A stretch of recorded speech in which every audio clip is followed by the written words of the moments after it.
ನಮಸ್ಕಾರ ಸ್ನೇಹಿತರ, ಪಿಂಚಣಿದಾರರಿಗೆ ಭರ್ಜರಿ ಗುಡ್ ನ್ಯೂಸ್ ಅಂತಾನೆ ಹೇಳ್ಬೋದು. ಹೌದು, ಬರೀ ರಾಜ್ಯ ಸರ್ಕಾರದಿಂದ ಅಷ್ಟೇ ಅಲ್ಲ, ಕೇಂದ್ರ ಸರ್ಕಾರದಿಂದನೂ ಕೂಡ ಭರ್ಜರಿ ಗುಡ್ ನ್ಯೂಸ್. ಹೌದು ಸ್ನೇಹಿತರೆ, ಬಹಳಷ್ಟು ಫಲಾನುಭವಿಗಳು ಪಿಂಚಣಿ ಹೆಚ್ಚಳ ಆಗಬೇಕಂತ ಕಾಯ್ತಾ ಇದ್ರು. ಅದರಲ್ಲಿ ಹಿರಿಯ ನಾಗರಿಕರಂತರೂ ಕಾಯ್ತಾನೆ ಇದ್ದಾರೆ.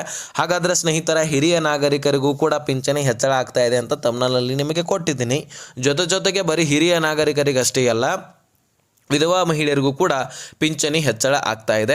ಹಾಗಾದರೆ ಬನ್ನಿ ಸ್ನೇಹಿತರೆ, ಯಾರಿಗೆ ಎಷ್ಟು ಪಿಂಚಣಿ ಹೆಚ್ಚಳ ಆಗ್ತಾ ಇದೆ, ಯಾವಾಗಿನಿಂದ ಆಗ್ತಾ ಇದೆ, ಎಷ್ಟು ಲಕ್ಷ ಮಹಿಳೆಯರನ್ನು, ಅಂದರೆ ಈಗ 23 ಲಕ್ಷಕ್ಕಿಂತ ಹೆಚ್ಚಿನ ಈ ಒಂದು ರೇಷನ್ ಕಾರ್ಡ್ ಈ ಪಿಂಚಣಿದಾರರನ್ನು ತೆಗೆದಾಕುವಂತಹ ಕೆಲಸವನ್ನು ಸರ್ಕಾರ ಮಾಡಿದೆ. ಪ್ರತಿಯೊಂದು ಸ್ಕೀಮ್ಸ್ಗಳಲ್ಲಿ ಕೂಡ ವೆರಿಫಿಕೇಷನ್ ಆಗ್ತಾ ಇದೆ.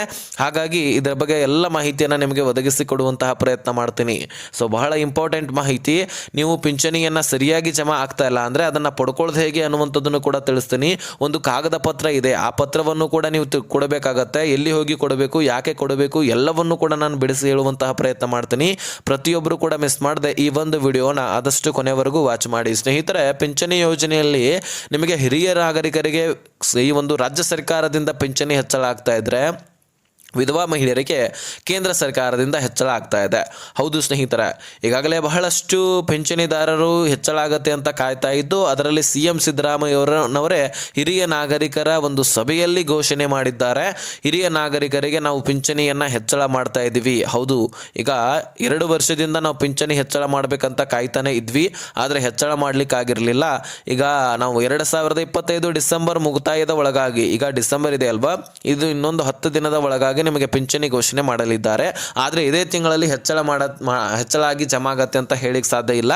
ಜನವರಿ ಹಿಡ್ಕೊಂಡು ನಿಮಗೆ ಹೊಸ ವರ್ಷದಿಂದ ಹೆಚ್ಚಳ ಆಗುವಂತಹ ಸಾಧ್ಯತೆ ಇದೆ. ಯಾಕಂದರೆ ಡಿಸೆಂಬರ್ ತಿಂಗಳದ್ದು ಆಲ್ರೆಡಿ ಜಮಾ ಆಗಿರುತ್ತೆ. ಯಾಕಂದರೆ ಪ್ರತಿ ತಿಂಗಳು ಏನಾಗುತ್ತೆ, ಪಿಂಚಣಿ ಈಗ ಯಾವುದೇ ಪಕ್ಷ ಇದ್ರೂ ಸಹಿತ ಸರಿಯಾಗಿ ದುಡ್ಡು ಕೊಡ್ತಾ ಹೋದರೆ ಪ್ರತಿ ತಿಂಗಳು ಈಗ 1ನೇ ತಾರೀಕು ಹಿಡ್ಕೊಂಡು 5ನೇ ದಿನಾಂಕದ ಒಳಗಾಗಿ ನಿಮಗೆ ಪಿಂಚಣಿ ಕ್ಲಿಯರ್ ಆಗಿರಬೇಕು. ಆದರೆ ಕಾಂಗ್ರೆಸ್ ಪಕ್ಷ ಬಂದ ಮೇಲೆ, ಅದರಲ್ಲಿ ಗ್ಯಾರಂಟಿ ಯೋಜನೆಗಳು ಬಂದ ಮೇಲೆ ನಿಮಗೆ ಪಿಂಚಣಿಯಲ್ಲಿ ಹೆಚ್ಚು ಕಡಿಮೆ ದಿನಗಳಾಗ್ತಾ ಇದೆ. ಒಂದೊಂದು ತಿಂಗಳು ಕೂಡ ಡಿಲೇನೂ ಆಗ್ತಾ ಇದೆ. ಒಂದೊಂದು ಅಥವಾ 2 ತಿಂಗಳುಗಳನ್ನು ಲೇಟ್ ಮಾಡಿ ಕೂಡ ಹಾಕ್ತಾ ಇದ್ದಾರೆ. ಹೀಗಾಗಿ ನಿಮಗೆ ಸರಿಯಾಗಿ ಪಿಂಚಣಿ ಸಿಗ್ತಾ ಇಲ್ಲ ಒಂದು ಕಡೆ. ಇನ್ನೊಂದು ಕಡೆ ವೆರಿಫಿಕೇಶನ್ ಕೂಡ ಆಗಿದೆ. 23 ಲಕ್ಷಕ್ಕಿಂತ ಹೆಚ್ಚಿನ ಪಿಂಚಣಿದಾರರನ್ನು ಪಿಂಚಣಿದಿಂದ ತೆಗೆದುಹಾಕುವಂತಹ ಕೆಲಸ ಮಾಡಿದೆ. ಅದಕ್ಕೆ ಕಾರಣಗಳೇನು ಅನ್ನುವಂಥದ್ದನ್ನು ಮುಂದೆ ಹೇಳ್ತೀನಿ. ಮೊದಲು ಹಿರಿಯ ನಾಗರಿಕರಿಗೆ ಸುಮಾರು ಈಗ 7ರಿಂದ 8% ಅಷ್ಟು ಹೆಚ್ಚಳ ಆಗುತ್ತಾ ಇದೆ ಅಂತ ಮಾಹಿತಿಯನ್ನು ಕೊಟ್ಟಿದ್ದಾರೆ. ಅಂದರೆ 800 ರೂಪಾಯಿ ಇದ್ದರೆ ಅದು 1400, 1500 ಈ ರೀತಿಯೂ ಕೂಡ ಆಗ್ತಾ ಇದೆ ಹಿರಿಯ ನಾಗರಿಕರಿಗೆ. ಇನ್ನು ಸ್ನೇಹಿತರೆ, ವಿಧವಾ ಮಹಿಳೆಯರಿಗೆ ಕೇಂದ್ರ ಸರ್ಕಾರದಿಂದ ಪಿಂಚಣಿ ಹೆಚ್ಚಳ ಆಗ್ತಾ ಇದ್ದು, ಅವರ ಬೆಳವಣಿಗೆಗೆ, ಅವರ ಸಬಲೀಕರಣಕ್ಕೆ, ಅವರ ಮಕ್ಕಳ ವಿದ್ಯಾಭ್ಯಾಸಕ್ಕೆ ಅಥವಾ ಅವರ ಜೀವನಕ್ಕಾಗಿ ಮೊದಲೇ ಗಂಡ ಇರೋದಿಲ್ಲ, ಹೀಗಾಗಿ ಅವರಿಗೆ ಒಂದಿಷ್ಟು ಹೆಲ್ಪ್ ಆಗಲಿ ಅಂತ ಹೇಳ್ಬಿಟ್ಟು ಇಲ್ಲಿ ವಿಧವಾ ಮಹಿಳೆಯರಿಗೆ ಪಿಂಚಣಿಯನ್ನು ಹೆಚ್ಚಳ ಮಾಡ್ತಾ ಇದ್ದಾರೆ. ಈಗ ನೋಡಿ ಸ್ನೇಹಿತರೆ, ಬಹಳಷ್ಟು ಈಗ ವಿಧವಾ ಮಹಿಳೆಯರು ಕೂಡ ಅಪ್ಲೈ ಮಾಡಬೇಕಂತ ಕಾಯ್ತಾ ಇದ್ದೀರಲ್ವಾ. ಸೊ ನನಗೆ ಕಮೆಂಟ್ ಕೂಡ ಮಾಡಿದ್ರಿ. ಹಾಗಾದರೆ ನೀವು ಅಪ್ಲೈ ಮಾಡೋದು ಹೇಗೆ ಅಂತ ನಾನು ತಿಳಿಸ್ತೀನಿ. ಮೊದಲು ನಮ್ಮ ರಾಜ್ಯದಲ್ಲಿ ಕೂಡ ಹೆಚ್ಚಳ ಅಷ್ಟೇ ಅಲ್ಲ, ಇನ್ನೂ ಅನೇಕ ರಾಜ್ಯಗಳಲ್ಲಿ ಕೂಡ ಪಿಂಚಣಿ ಹೆಚ್ಚಳ ಆಗ್ತಾ ಇದೆ. ಅದರಲ್ಲಿ ನಮ್ಮ ರಾಜ್ಯದಲ್ಲಿ 900ಕ್ಕಿದ್ದಂತಹ ಪಿಂಚಣಿ 2200ಕ್ಕೆ ವಿಧವಾ ಮಹಿಳೆಯರಿಗೆ ಏರಿಕೆ ಆಗ್ತಾ ಇದೆ. ಇನ್ನು ಉತ್ತರ ಪ್ರದೇಶದಲ್ಲಿ ಕೂಡ ಏರಿಕೆ ಆಗ್ತಾ ಇದ್ದು, ಅಲ್ಲಿ 500ರಿಂದ 1500 ಅಂದರೆ 1500ಕ್ಕೆ ಏರಿಕೆ ಆಗ್ತಾ ಇದೆ. ಇನ್ನು ಸ್ನೇಹಿತರ, ಜೊತೆಗೇನೆ ಬಿಹಾರ ರಾಜ್ಯದಲ್ಲಿ ಕೂಡ ಪಿಂಚಣಿ ಹೆಚ್ಚಳ ಆಗ್ತಾ ಇದೆ. 600ಕ್ಕಿದ್ದಂಥದ್ದು 2000ಕ್ಕೆ ಏರಿಕೆ ಆಗ್ತಾ ಇದೆ. ಮಹಾರಾಷ್ಟ್ರದಲ್ಲಿ ಕೂಡ ಏರಿಕೆ ಆಗ್ತಾ ಇದೆ. 800ಕ್ಕಿದ್ದಂಥದ್ದು 2000ಕ್ಕೆ. ಹರಿಯಾಣದಲ್ಲಿ 1200ಕ್ಕೆ ಇದ್ದಂಥದ್ದು 2500ಕ್ಕೆ ಪಿಂಚಣಿ ಹೆಚ್ಚಳ ಆಗ್ತಾ ಇದೆ. ಜೊತೆಗೆ ಮಧ್ಯಪ್ರದೇಶದಲ್ಲಿ ನೋಡೋದಾದರೆ 1000ಕ್ಕೆ ಇದ್ದಂತಹ ಪಿಂಚಣಿ 3000ಕ್ಕೆ ಏರಿಕೆ ಆಗ್ತಾ ಇದೆ. ಇನ್ನು ರಾಜಸ್ಥಾನದಲ್ಲಿ ಸ್ನೇಹಿತರೆ 750ರಿಂದ 2500ಕ್ಕೆ ಏರಿಕೆ ಆಗ್ತಾ ಇದೆ. ಹೀಗೆ ಅನೇಕ ರಾಜ್ಯಗಳಲ್ಲಿ ಪಿಂಚಣಿ ಹೆಚ್ಚಳ ಆಗ್ತಾ ಇದ್ದು, ನಮ್ಮ ಕರ್ನಾಟಕ ರಾಜ್ಯಕ್ಕೂ ಕೂಡ ಹೆಚ್ಚಳ ಆಗಿದೆ. ಇನ್ನು ವಿಧವಾ ಮಹಿಳೆಯರು ಅಪ್ಲೈ ಮಾಡಬೇಕಂದ್ರೆ ಪ್ರತಿಯ ಮರಣ ಪ್ರಮಾಣ ಪತ್ರ ಬೇಕು, ಆಧಾರ್ ಕಾರ್ಡ್ ಬೇಕು, ರೇಷನ್ ಕಾರ್ಡ್ ಬೇಕಾಗತ್ತೆ, ವೋಟರ್ ID ಬೇಕಾಗತ್ತೆ, ಜೊತೆಗೆ ಬ್ಯಾಂಕ್ ಪಾಸ್ಬುಕ್ ಆಗಿರಲಿ. ಇನ್ನು ವಯಸ್ಸಿನ ಮತ್ತು ಆದಾಯ ಪ್ರಮಾಣ ಪತ್ರ, ಜಾತಿ ಪ್ರಮಾಣ ಪತ್ರ, ಪಾಸ್ಪೋರ್ಟ್ ಸೈಜ್ ಫೋಟೋ ಬೇಕು, ಮೊಬೈಲ್ ಸಂಖ್ಯೆ ಬೇಕು, ಶಾಶ್ವತ ವಾಸಸ್ಥಳ ಪ್ರಮಾಣ ಪತ್ರ ಬೇಕು.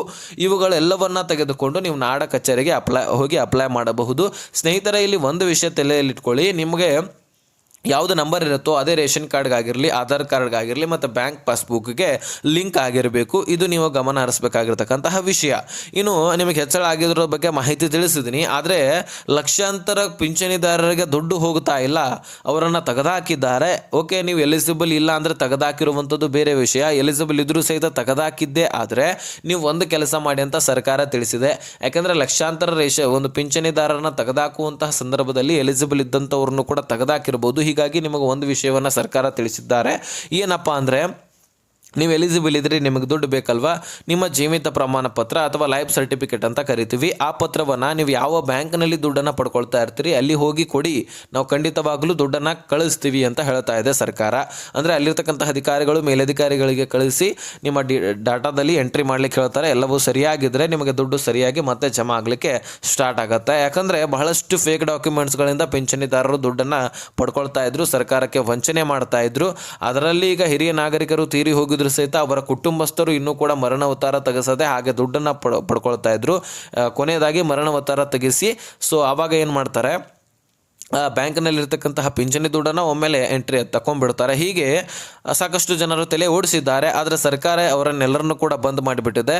ನೀವು ಬದುಕಿದ್ದೀರಾ, ನೀವು ಎಲಿಜಿಬಲ್ ಇದ್ದೀರಾ ಅಂತ ಅಂದ ಬಳಿಕ ನೀವು ಲೈಫ್ ಸರ್ಟಿಫಿಕೇಟನ್ನು ಸಬ್ಮಿಟ್ ಮಾಡ್ಬೋದು. ಹೋಗಿ ನಿಮಗೆ ಕೊಡ್ಲಿಕ್ಕೆ ಆಗಲಿಲ್ಲ, ನಿಮಗೆ ವಯಸ್ಸಾಗಿದೆ ಅಥವಾ ಅಂಗವಿಕಲರಿದ್ರಿ ಅಂದರೆ ನೀವು ನಿಮ್ಮ ಮನೆಯಲ್ಲಿರ್ತಕ್ಕಂತಹ ಯಾರನ್ನಾದರೂ ಕುಟುಂಬಸ್ಥರನ್ನು ಕಳುಹಿಸಿ ಆ ಒಂದು ಪತ್ರವನ್ನು ಸಬ್ಮಿಟ್ ಮಾಡಿದ್ರೆ ನಿಮಗೆ ಡೆಫಿನೆಟ್ಲಿ ಮತ್ತೆ ಪಿಂಚಣಿ ಜಮಾ ಆಗಲಿಕ್ಕೆ ಸ್ಟಾರ್ಟ್ ಆಗುತ್ತೆ. ಓಕೆ, ನಾ ಈ ಒಂದು ವಿಷಯವನ್ನು ತಿಳಿಸಿದ್ದೀನಿ. ಇನ್ನು ಏನೇ ಕ್ವಶನ್ಸ್ ಇದ್ದರೂ ಡಿಸ್ಕ್ರಿಪ್ಷನಲ್ಲಿ ಇನ್ಸ್ಟಾಗ್ರಾಮ್ ಲಿಂಕ್ ಇರುತ್ತೆ, ಅಲ್ಲಿಂದ ಮೆಸೇಜ್ ಮಾಡಬಹುದು. ಖಂಡಿತವಾಗ್ಲೂ ರಿಪ್ಲೈ ಕೊಡ್ತೀನಿ.